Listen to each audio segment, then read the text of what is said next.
भारत और चीन के बीच नजदीकी क्या हुई? हमारे ही एक मित्र को दिक्कत हो गई। हालांकि हमारे शत्रुओं को भी दिक्कत हो रही है। दुनिया में बड़ा असहज माहौल है और हो सकता है थोड़े दिन में हम लोगों को भी दिक्कत होने लगे इस नजदीकी से कि भारत और चीन इतना नजदीक क्यों आ रहे हैं कि टिकटॉक की वेबसाइट भारत में दिखने लगी है। खैर, हम उस मुद्दे पर कभी बाद में चर्चा करेंगे। फिलहाल चर्चा नेपाल की करने जा रहे हैं। हमारी करीबी और हमारे मित्र नेपाल के साथ दिक्कत खड़ी हो गई और वो कैसे हुई आज के सेशन में हम बताएंगे। हालांकि जब भी कोई बात हो तो कम से कम क्रेडिट देना मत भूलिएगा कि credit to Donald Trump. Bharat और चीन को नजदीक लाने वाला कौन? Donald Trump. भारत और रूस को नजदीक लाने वाला कौन? बोले डोनाल्ड ट्रंप। आपको याद होगा कि इसी नजदीकी में विदेश मंत्री ऑफ चाइना हाल ही में भारत की यात्रा पर आए थे। चाइनीज फॉरेन मिनिस्टर की भारत यात्रा होती है। वो यहां आकर के एनएसए से मुलाकात करते हैं और उनकी इस मुलाकात के अंदर भारत को इनवाइट किया जाता है कि आप एससीओ की मीटिंग में चाइना जरूर पधारिएगा। फॉरेन मिनिस्टर ने हमें इनविटेशन दिया।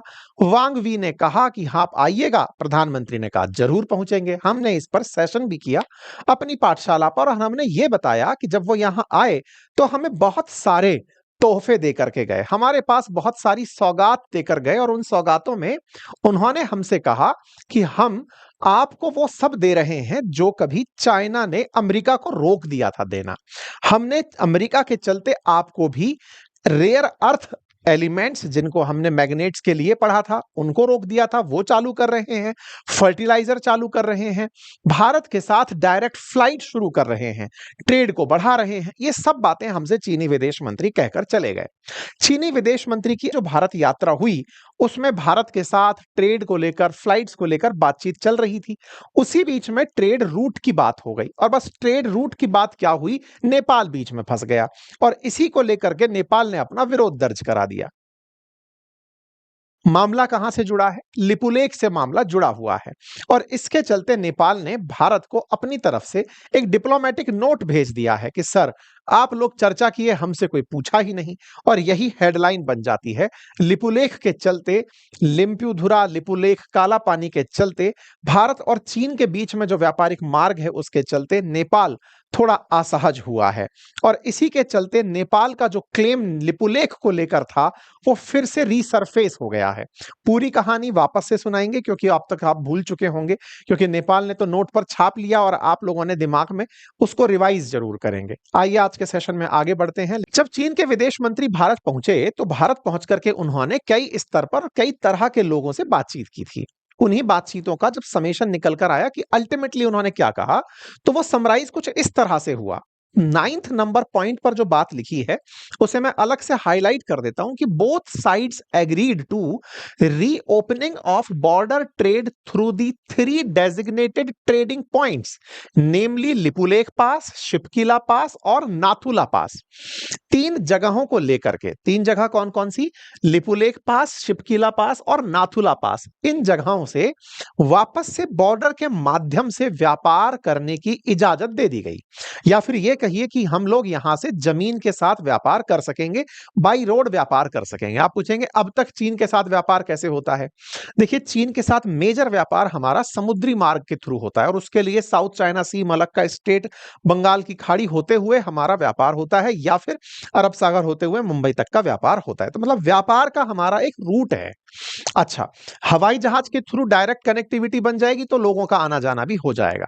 हमारे बॉर्डर भले ही चाइना से साझा होते हों, लेकिन बॉर्डर के थ्रू व्यापार बहुत कम होता है। ऐसा क्यों?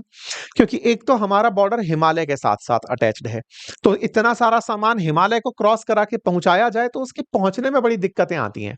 ऐसे में भारत और चीन के बीच में, उधर चीन की तरफ तिब्बत है और हमारी तरफ हिमालय, तो ऐसे में हिमालय से होकर सामान उधर भेजने में बड़ी दिक्कतें आती हैं। लेकिन जिन बॉर्डर्स के साथ चाइना हमसे कनेक्टेड है वहां पर कुछ पासेस बने हुए हैं, यानी पहाड़ों के बीच में कुछ ऐसे आसान रास्ते बने हुए हैं जिनसे होकर निकाला जा सकता है। उन्हीं में से 3 का नाम लिपुलेख पास, शिपकिला पास और नाथुला पास। पास असल में पहाड़ों के बीच में कुछ उस कम जगह को समझिए जहां से आप कनेक्ट कर सकते हैं।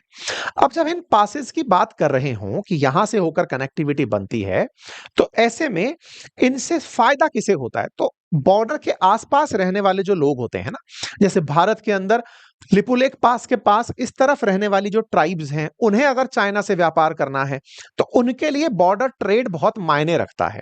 अगर वो लोग मतलब वहां से उठा करके सामान को और निकल करके समुंदर के थ्रू जाने लगेंगे तो बड़ी दिक्कतें आएंगी। ऐसे में तिब्बत से सामान इंडिया में भेजना हो, जैसे कि नमक है, बोरोक्स है, पशु उत्पादन, जड़ी बूटियां, तमाम चीजें हैं, तो उसके लिए बॉर्डर रूट बहुत काम के रहते हैं। और इसी वजह से हम लोग बॉर्डर के थ्रू होने वाले ट्रेड की बात करते हैं। इतना ही नहीं, अगर हमें कैलाश मानसरोवर की यात्रा जानी हो तो भी हम इन्हीं ट्रेड रूट्स को जनरली लेते हैं। पैदल यात्रा है, इधर से निकल जाएंगे, अदरवाइज पूरा घूम के जाओ, फिर चाइना घूम घाम के वापस चल के आओ, तो एक लंबा पाथ बनकर आता है। ठीक है साहब, इसी को ही जब हमने चर्चा में लिया, नेपाल, भारत और चीन के बीच में चर्चा से निकलकर आया, तो नेपाल इसके विरोध में उतरकर खड़ा हो गया। उन्होंने चर्चा में अपनी तरफ से कहा कि सर, नेपाल और भारत के बीच में घनिष्ठ और मैत्रीपूर्ण संबंधों की भावना है। ऐसे में ऐतिहासिक संधियों और समझौतों, तथ्यों, मानचित्रों, साक्ष्यों के आधार पर कूटनीतिक माध्यम से दोनों देशों के बीच सीमा मुद्दे को सुलझाने के लिए प्रतिबद्ध रही है। अब इस स्थिति में अगर आप लोग ऐसा कर जा रहे हैं, तो इसके खिलाफ नेपाल के जो लीडर्स हैं, वो अपनी संसद में बोलना शुरू हो जाते हैं। वो कहते हैं इंडिया चाइना नजदीक आ रहे हैं, हमारी जमीन को यूज कर रहे हैं। कौन सी जमीन है जिसको लेकर के ये बात होती है? इतनी बात कि एक सांसद तो उठकर ये तक कह देते हैं खुद के प्रधानमंत्री से कि सर, अगले महीने सितंबर में जो आपकी भारत यात्रा है, किसकी, केपी शर्मा ओली जी की भारत यात्रा है, सितंबर में आना उनका प्रस्तावित है। बोले सर, आप मत जाइएगा, मतलब आप वहां मत जाइएगा, भारत हमारे क्षेत्र की सीमा का सम्मान नहीं करता। कौन सी जगह के सम्मान की बात हो रही है? तो मैं आपको याद दिला दूं, आज से 2-3 साल पहले ये काफी चर्चा में रहा था। लिपुलेख पास का जो क्षेत्र है, जिसमें काला पानी की जगह को लेकर के ये सारी बातें हुई थी। आइए मैं अब आपको वहां लेकर चलता हूं, एक बार मैप से इस बात को समझते हैं। देखिए, ये जब हम भारत का मैप देख रहे होते हैं, तो नेपाल असल में हमारे जो पहाड़ी राज्य हैं, जैसे कि हिमाचल प्रदेश, उत्तराखंड, इन्हीं से कनेक्टेड है। तो उत्तराखंड से ये कनेक्टेड है। तो नेपाल और उत्तराखंड के बीच में ये जो कनेक्शन पॉइंट है ना, ट्राई जंक्शन, भारत, चाइना और नेपाल का, असल में विवाद इस जगह को लेकर के है। ऐसा क्या विवाद है भाई इस जगह को लेकर के, जिसको लेकर के ये बातें हो रही हैं?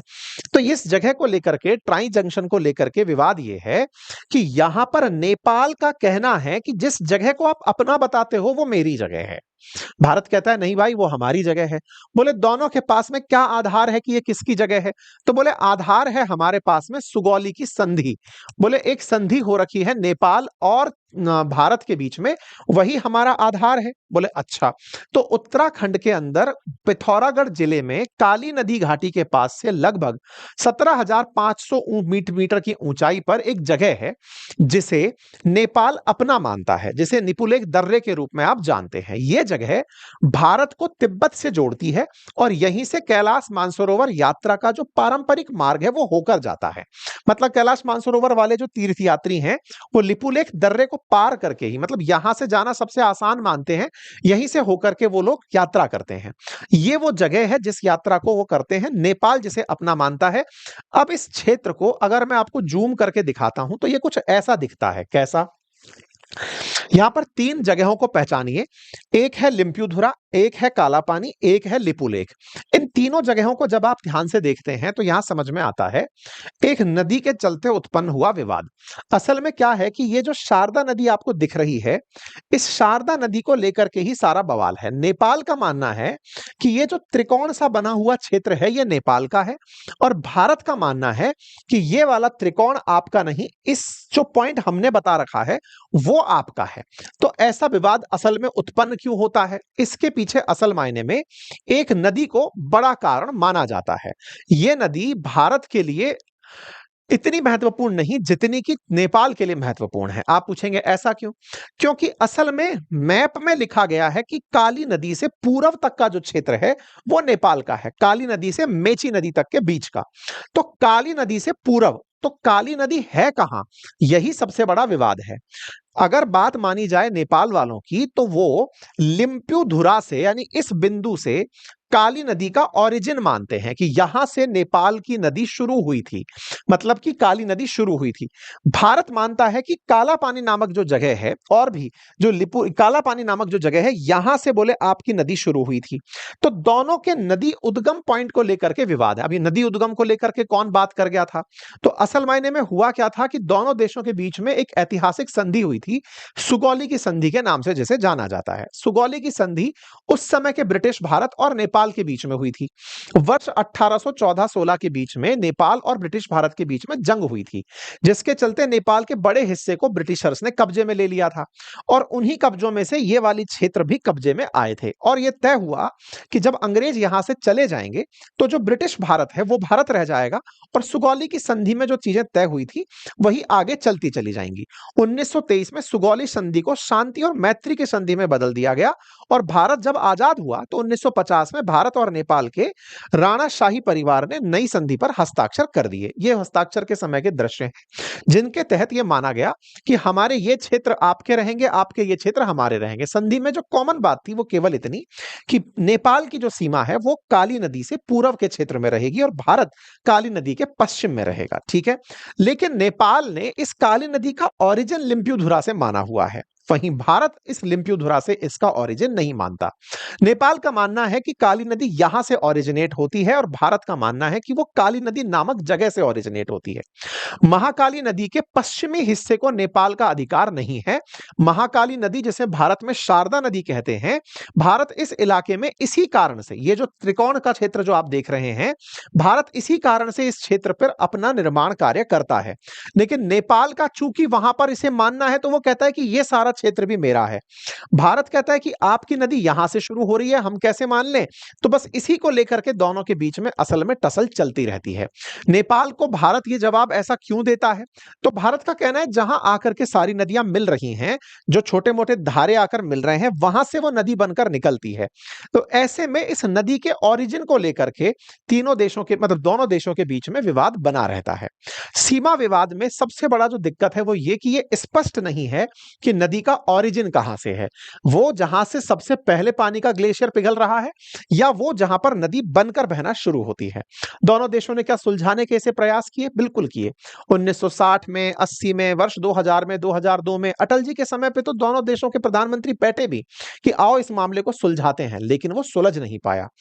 कहा जाता है कि ये सुलझ जाता, लेकिन जब 1962 में भारत और चीन का युद्ध हुआ, उस समय नेपाल के थोड़े हौसले मतलब बढ़ गए कि साहब हम तो इस जगह को क्लेम कर सकते हैं, हमारा अपना क्षेत्र है। ऐसे में 1962 में तो भारत वैसे ही कमजोर है, हम अपनी जगह को कंट्रोल करना चाहते हैं। भारत ने हालांकि 1954 से ही इस क्षेत्र का उपयोग किया है और आज तक हम उसका उपयोग करते आ रहे हैं। हालांकि नेपाल पिछले कुछ समय में इतना उग्र हो गया था, जब भारत और चीन के संबंध बिगड़े हुए थे, उस समय पर नेपाल ने बकायदा अपनी पार्लियामेंट से एक नया मैप जारी किया, जिसमें इस क्षेत्र को अपना बताते हुए कि यह क्षेत्र हमारा है। इतना ही नहीं, अपने यहां पर एक नया नोट जारी कर दिया 100 रुपए का, जिसमें इस क्षेत्र को दिखाया गया कि यह क्षेत्र हमारा है। यानी नेपाल के अपने ज्योग्राफी में, अपनी इकोनॉमी में इस बात के जिक्र है कि यह क्षेत्र नेपाल का है। लेकिन भारत का हमेशा से तर्क रहा है कि भाई हमारे द्वारा यहां से ट्रेड लंबे समय से होता आया है और उसका इतिहास बहुत पुराने समय से मिलता है। केवल कोरोना काल में 2019 के बाद हमने यहां पर बॉर्डर ट्रेड रोका है, अदरवाइज हम लगातार करते आए हैं। फिर आप पूछेंगे चाइना इस बारे में क्या कहता है? चाइना नेपाल से भी अच्छी मित्रता रखता है और भारत के साथ भी फिलहाल वो अच्छी चीजों में आगे बढ़ रहा है। इसमें चाइना की तरफ से कहना है कि इस मामले में हम तटस्थ रहेंगे, भारत और नेपाल के बीच में हम कहीं नहीं बोलेंगे, दोनों देशों के बीच में हम नहीं पड़ेंगे, क्योंकि उसे दोनों से काम है। इसी के चलते इन दोनों ने मिलकर, दोनों देशों के विदेश मंत्रियों ने उस रास्ते से होने वाले ट्रेड को ओपन कर दिया है, जिसके चलते नेपाल का विरोध आया और उस विरोध पर भारत के विदेश मंत्रालय की प्रतिक्रिया आई। भारत के विदेश मंत्रालय ने अपनी तरफ से यही कहा कि भाई हम लोग यहां पर टेरिटोरियल क्लेम को डिनाई करते हैं और कहते हैं कि हम लंबे समय से ट्रेड कर रहे हैं। बकायदा ईयर भी हम लोगों ने कोट किया, 1954 के आसपास से हम लोग यहां पर ट्रेड कर रहे हैं। तो बोले इसीलिए अब फिलहाल के लिए हमारा यहां ट्रेड जारी रहेगा। कुल मिलाकर के जब दो देश नजदीक आ रहे होते हैं तो फिर एक कुशन में फंसे हुए देशों को दिक्कत आती है। नेपाल भारत का मित्र राष्ट्र है, पड़ोसी राष्ट्र है। भारत उसके साथ सारी चीजों को बड़ा तसल्ली से बैठकर सुलझाए, ये दोनों के हित में है। फिलहाल के लिए इतना ही। बाकी आप इस विषय पर क्या सोचते हैं, अपनी राय जरूर कमेंट बॉक्स में रखें।